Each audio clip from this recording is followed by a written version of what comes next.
Hello, everybody. Welcome back to the Schmozone podcast. This is episode number 55. I'm Dave Schmulenson, a.k.a. the Schmo. My co-host is Helen Yee with Helen Yee Sports. And she is happy because we are coming off a great Valentine's Day. I hope, at least. It was very great. Before I get to the gift that you got me, which was super nice, very thoughtful, I also was impressed by what you posted on your Instagram. You got someone to, or I don't know if you have the Photoshop talents. I've never seen you Photoshop something, but maybe you have. I'm sure you have. The Valentine's Day post of like, you got the bear, the roses, and a heart. I loved it. I was very impressed. Well, you only made a big deal about this holiday 3 weeks ago and counting, so I heard it every other day at least, so I knew if I didn't do something, I would never hear the end of it, at least till next Valentine's Day. So I'm glad you liked it. There's some very talented Photoshop people, graphics people out there on the internet that are fans of the Schmo, so I appreciate those guys. I tag them when they help me create some fun stuff, some fun backgrounds, and I'm just glad you liked it. Are they the same ones that turned us into a cartoon? Because I thought that was pretty cool. And I've been seeing a lot more people try to become cartoons these days. And I haven't been a cartoon yet. So that was pretty cool. Well, hey, there's a first time for everything, right? Well, yeah. Oh, and the gift. The last thing is, well, of course, the roses, which thank you. But the ski machine, you're very thoughtful. Was I inspired by Ben Askren? I could have been. I don't know. But I know that we've been using it with our trainer, and you heard me talk about how it was helping me with my swimming and my strokes, and my butterfly felt good after using a ski machine. So you went and actually bought me a ski machine. So I really appreciate it. And yeah, it got me emotional. I'm glad you like it. No excuse with that lat strength, those ski pull downs. Exciting machine. I'm glad you like it. We'll build that pretty soon here. And speaking of building things pretty soon, if you haven't tuned in the most previous podcasts, we are in transition right now. This is the temporary Schmozone studios. We are building the Schmozone studio right now. You know, great art takes time. We are putting it together. We appreciate your patience. We appreciate you tuning in. It's going to be well worth the wait. Very excited for it. But till then, we'll do these. We'll continue to pump these out. Digital podcasts. Today's guest, very exciting guest, number 7, UFC Middleweight Derek Brunson will be joining us. We'll continue to get great guests like him, and just wait till we have the studio in person. It's going to be amazing. Yes, to piggyback off what David said, just thank you so much for all your continued support, for tuning in week after week. We hope that the wait will be worth it for you guys as much as it is for us to show you our new studio. So we're literally building it basically from the ground up, our ideas and everything. And yeah, so make sure you stay tuned for that. And right after this podcast, we're about to take a drive to Arizona. Yes. We'll get to that momentarily, but today's podcast, let's tell you about the sponsors. I'm wearing the shirt, Fusion CBD products. They're CBD freeze, great stuff. They're sleep and recovery. They have energy and focus pills, basically everything. They have the gummies, the water we just showed. Check them out, fusioncbdproducts.com. Use the promo code SCHMO, get 20% off. You won't be disappointed. She's training for the Olympics, Olympic trials. Yeah, just want to take 1 second to clarify that, because I get quite a few comments, which I appreciate all the continued support into my journey back into swimming after taking 12 years off. My goal is to try to compete and qualify for the 2024 Olympic trials.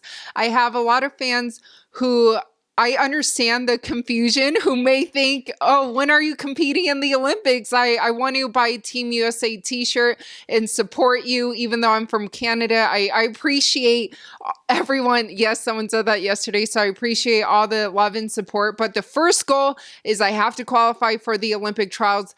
Then at the Olympic trials, that's where the ultimate dream can come true if I, get top 2 or top 6, depending on which event, and I qualify either on the relay team or individual event to compete in the Olympics. But first step, qualify for the Olympic trials. So And you will. No pressure. So that CBD Instant Freeze, I know you've been using that too. Check it out, fusioncbdproducts.com. 20% off, promo code Schmo. And thanks for clarifying that. And our other sponsor of today's podcast is Egg Weights. These are great. They mold to your hand. It's perfect for shadow boxing. Great for just hiking, anything. These are heavy, dense metals. I got my Schmo ones here. They loop right into your middle finger. Check them out. Eggweights.com. Use the promo code SCHMO10 to get 10% off your orders. Love using this stuff. I know a lot of the guys in the gyms that we go to, the boxing gyms, the MMA gyms, I see them using their egg weights. Really helps improve your hand speed, just your overall fitness goals in general. Even during the P90X workouts, I used it earlier this week again. We do when we don't use our trainer, we do the P90X workouts, the Kempo karate. You might as well just put these in your hands while you're doing, all the different kicks, all the different punches. It's great for that. I was going to say, don't be telling them our secrets of P90X. It's okay. I mean, everyone knows you're a huge Tony Horton fan. What's that quote he always says? I hate it, but I love it. Oh, He uses a lot of that. For the Ab Ripper X. For the Ab Ripper, yeah. Just memorize every line. Yeah. Like that DVD, 2003, still strong. They have like a P90X2, P90X3 and all that stuff. We're just giving Beachbody a huge shout out right here, I guess. But we stick to the normal one. It's just easy to implement the variety. This is his quote too, the spice of life. Just doing different stuff. Just keeping your body on the toes and just sweating every day with a different workout. Because we refound the P90X. Actually, you refound it last year, almost exactly 1 year ago, because of everything being shut down and, of course, the gyms being shut down. Yes. So going back to what you were teasing at, we are driving to Arizona after this podcast. Was supposed to be flying to Nashville to meet with Michael Chandler, but he was been on vacation in Phoenix. They have some crazy ice storms, winter storms over there. He's staying in Phoenix a few days. We're going to drive there, getting back to the roots, doing the Schmo versus the Pro with Iron Michael Chandler. That's going to be exciting. Stay tuned, but that's the bread and butter. That's kind of how the character, the Schmo, kind of developed. It wasn't just the Schmo and the Pro interviews. It was the Schmo versus the Pro. So going back to the roots. So for those fans and those tuning in who haven't seen the Schmo versus the Pro yet, what can they expect from, the Schmo versus the Pro? Basically, without giving it all away, because I want to leave some element surprises. If you're used to my interviews, I'm sure you are if you're tuning into the podcast, I use the character to really get the best out of the athlete, showcase their personalities. Well, why not go into their gyms, or this will be on the road, but Charleston De La Cruz, shout out to him. He's going to be running us through this workout, me and Michael Chandler. I've worked with him before. He trains a lot of the top NFL guys out there, and the guys getting ready for the combine and the NFL draft out in Phoenix. So he's going to work with us before his morning group on Thursday morning to run us through this workout. But basically, a strength and conditioning workout of a pro, in this case, Michael Chandler. If you're not used to his Instagram and see what he does, the guy does backflips, he does muscle ups, he does amazing types of workouts. The Schmo's going to see if he can keep up with him. And this is just the hope out there for all the Schmoes to see if us regular Schmoes can stay with the pro, which will be Michael Chandler. So it'll be intense. I will get my butt kicked. I can't wait for it, and I just hope it's entertaining overall. You've done quite a few already with RDA, TJ Dillashaw. Kevin Lee. Yes. Jordan Howard when he's the running back for the Bears. Connor Carrick, he's the defenseman for the New Jersey Devils, the hockey team. So I've done quite a few of these, some NFL ones, the ones we did with Charleston De La Cruz, Manti Te'o, Micah Hyde, just some NFL guys. Christian Kirksey, the linebacker. There's a lot of different fun and variety. Going back to my roots 5-6 years ago, and I hope to do this consistently 2021 and beyond. Obviously, COVID and 2020 derailed my plans to do this more consistently, but it starts now, and that's why we're saying this. And a little fun fact out there behind the scenes is that the TJ Dillashaw one actually, in a way, got you to covering more MMA, right? Because weren't you more NFL, NBA focused before? Absolutely. It was a thing I did with TJ Dillashaw at the Muscle Far Gym in California. He was getting ready for UFC 227, fighting Cody Garbrandt the second time. worked with him, and it kind of opened the floodgates for me doing a lot more UFC events. And that was the first fighter I'd worked with, and kind of started with him. So the Schmo versus the Pro has roots for the Schmo starting to cover MMA, UFC more full time. And that's why it's important, and great backstory behind that. Wanted to say that. Today's guest, Derek Brunson. It's funny because a couple of weeks ago when I hand-delivered Kevin Holland, who he's fighting March 20th, the Schmo Award, he's like, you got to get Derek Brunson on. You got to show him some love. You got to talk to Derek Brunson. Well, guess what? Here we are. We got Derek Brunson coming on the podcast. 3-fight win streak. I'm glad we could catch up with him. Also, trains out of Sanford MMA. Yes. 2 guys who just fought in the main event, former teammates Sanford MMA. And the guy you're about to do the Schmo versus the Pro with, Michael Chandler. What is this connection? All Sanford MMA right here with Usman fighting Burns, Michael Chandler. Then we got Derek Brunson. Yeah. That is all a coincidence. That wasn't planned, but that's just how it works. It's Schmomentum. Absolutely. And I can't wait to also ask him about one of his tweets, a big storyline this past weekend. You mentioned earlier, Valentine's Day, it looks like Julian Marquez, he shot his shot with Miley Cyrus. Yeah, let's save our comments for this when we get Derek Brunson on momentarily, because I know he tweeted about this, and you're going to ask him about this. We're going to ask him about this. This is going to be a great thing to start this podcast off with him. Looking forward to chatting with him, and I know he's got that bleach blonde hair. Of course, got to ask him about that.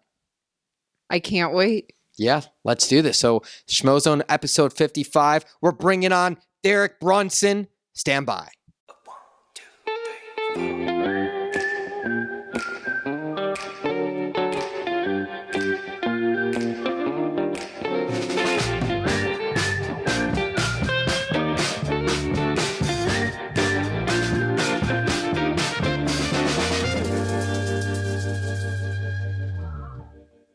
All right, today's guest in the Schmozone, he's in his bedroom. He's the number 7th ranked UFC middleweight, Derek Brunson. Thanks for joining us today. Hey, thanks for having me, man. Of course. Helen and I want to get right into this, man. Julian Marquez this weekend, he totally dropped the ball with the Miley Cyrus thing. Why didn't he shave the MC in his chest? I don't know, man. I guess that was the easiest option. I mean, he just had to make it hard on himself. Maybe he liked a challenge or something. But yeah, he did everything right. The whole call out was kind of cheesy, but it worked, But then he dropped the ball after calling her out, and then he made a demand after she replied. It just, it didn't turn out good. Well, you tweeted that he needs some coaching. So I'm curious to know, what would you have told him to respond to instead of that henna thing? I would have said, man, listen, just shave the damn MC in your chest. You can always shave it off later. Just go ahead and do it, man. And then, you got the upper hand, get the date, and then you got the upper hand. You don't have to keep it in there forever, but definitely don't come back with a weak reply like that. That was just awful. I like the guy. He had a great win, but yeah, that reply, that game was just some of the worst I've seen. Excellent win, but I totally agree with you. As a light-skinned guy with chest hair, man, all you got to do is put the MC in it. Make a video, make a post. She would have responded by asking her for a demand when you're the one who sought her attention. Oh, make a henna tattoo and everything like that. She's not going to respond. You would get her to respond. He totally dropped the ball. You know what? But in hindsight, that might be good for him. He's probably not ready for Hollywood. Dating a person in Hollywood is a whole different thing, and he's probably not ready for that, so maybe in hindsight that was better for him to drop the ball in and not be ready for it. Well, is there anything else he could say to recover from that, or is it done? No, I think he can recover. I think somebody commented on my post that they follow each other on Instagram, so he's halfway in there. I'm sure he slid in the DMs, and after everybody was beating him up, he probably was like, I was just joking, You don't have to, shave Cuban, whatever. I'll shave the MC. So I don't know. I think he can recover from it. You got a huge fight against Kevin Holland, Big Mouth, man. March 20th. How's training going for that?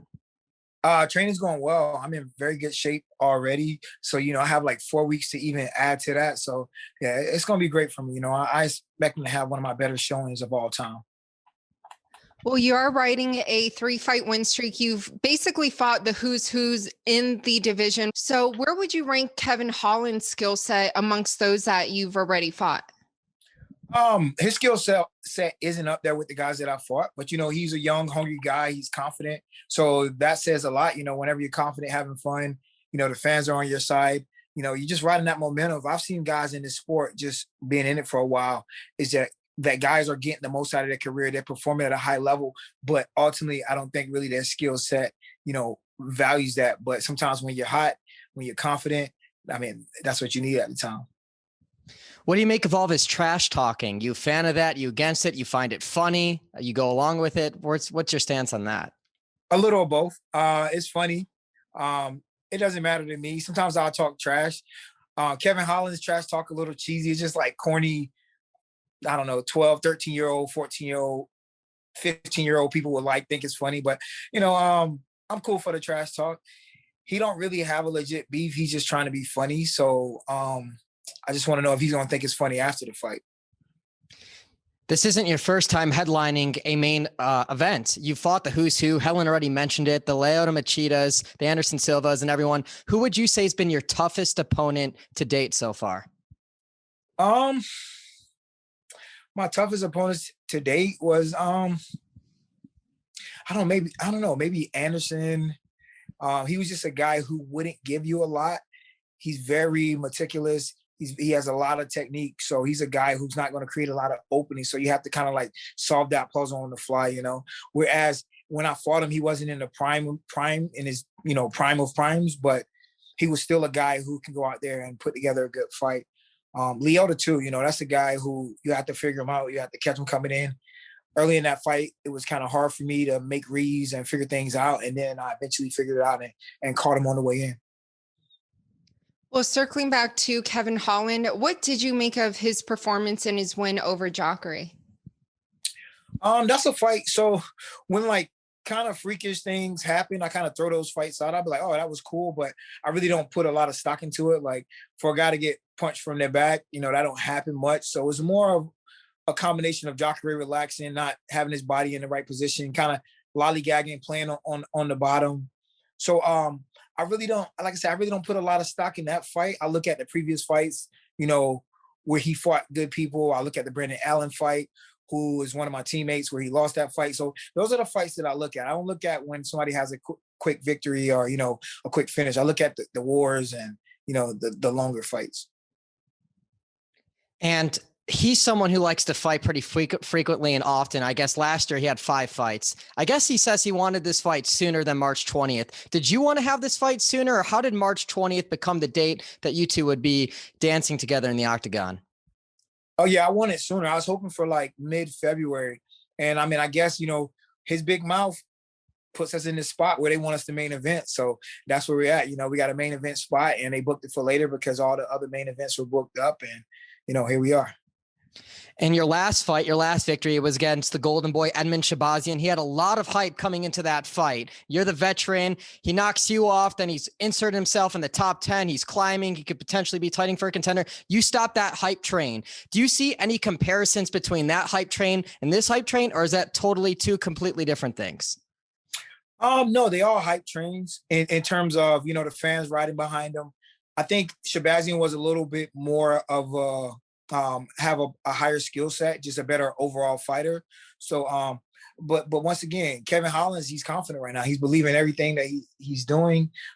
He think he can be champion, which I'm sure Edmund did also. But that's my job, to go out there and put all those thoughts and dreams away, postpone them at least. You made your pro MMA debut back in 2010, so going on 11 years coming up. Can you kind of describe what this journey has been like to you? This journey has been great, just having fun. Early on in my career, it was kind of learning on the fly. I signed with Strikeforce when I was 6-0.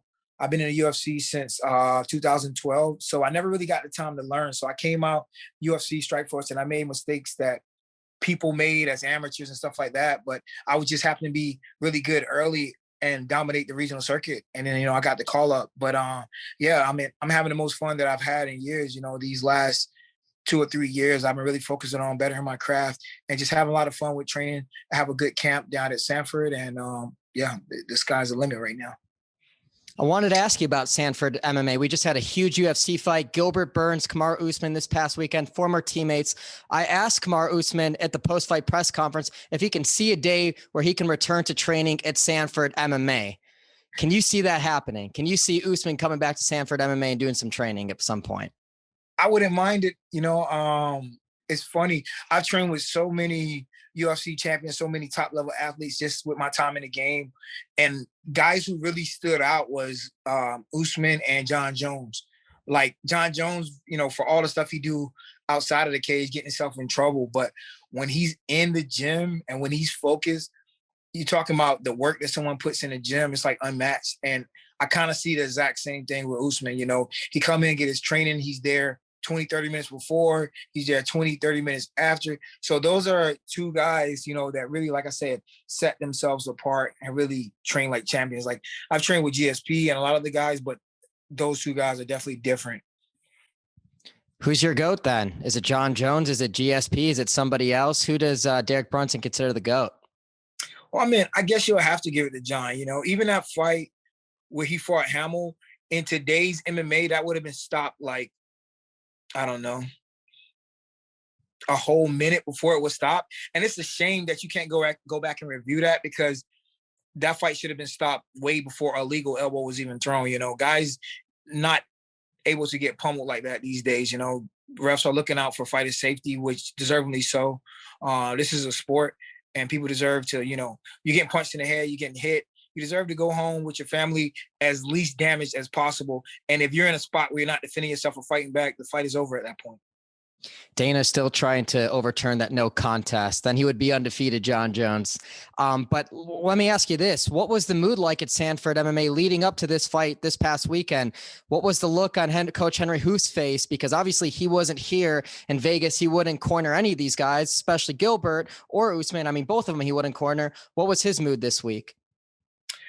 He was a guy, both of those guys started with him from the beginning. Like Usman came in the game as a straight wrestler. Like Henri Hooft brought him, improved his stand-up from day one to now. And it was just tough for him to, even though Usman left and went and did his camp in Colorado, it was tough for him to corner either one of them, being that he brought these two guys up, which is a good thing. These guys sparred a lot of rounds. If you're able to have somebody 1 and 2 in the gym, it sucks, but that's the time where you have to do it. Everybody's fighting to be number one. So that's probably the perfect time to have, two teammates fight each other. Well, what was your reaction watching the fight play out the way it did? I was hoping for a fight where, both of them had good moments, but nobody got finished, just maybe a back and forth fight, very good fight. And when the fight ended, I was like, damn, I think for either person, I would have been, kind of sad for either person if they got finished. And yeah, it just happened to be Gilbert. So it's like that sucks too, so it is what it is, but that's the fight game. We're fighters, and that's what happened. We put ourselves out there. We all want to be champions, and we all want to work towards being number one. And sometimes it might take, facing a teammate or so. Did the results, the way it played out, was that similar to how it went down in training and sparring, or was there any element of surprise to you during that fight? No, I've trained with both of them, but I've been at Sanford for about 2 years now, so I haven't seen them spar a whole lot. I've seen them spar, but they've been training together for about 8 years, I would say.